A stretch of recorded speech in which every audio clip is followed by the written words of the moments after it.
سورہ معارج میں ارشاد باری تعالیٰ ہے، بسم اللہ الرحمن الرحیم، وَلَا يَسْأَلُ حَمِيمٌ حَمِيمًا يُبَصَّرُونَهُمْ يَوَدُّ الْمُجْرِمُ لَوْ يَفْتَدِي مِنْ عَذَابِ يَوْمَئِذٍ بِبَنِيهِ وَصَاحِبَتِهِ وَأَخِيهِ وَفَصِيلَتِهِ الَّتِي تُؤْوِيهِ وَمَنْ فِي الْأَرْضِ جَمِيعًا ثُمَّ يُنْجِيهِ كَلَّا إِنَّهَا لَظَىٰ نَزَّاعَةً لِلشَّوَىٰ تَدْعُو مَنْ أَدْبَرَ وَتَوَلَّىٰ وَجَمَعَ فَأَوْعَىٰ۔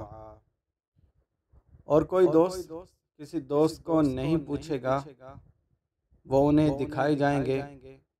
مجرم چاہے گا کہ کاش اس دن کے عذاب کے بدلے میں اپنے بیٹوں کو دے دے، اور اپنی بیوی اور اپنے بھائی کو، اور اپنے اس قبہ کو جو اسے پناہ دیتا تھا، اور ان سب کو جو زمین میں ہیں، پھر اپنے آپ کو بچا لے۔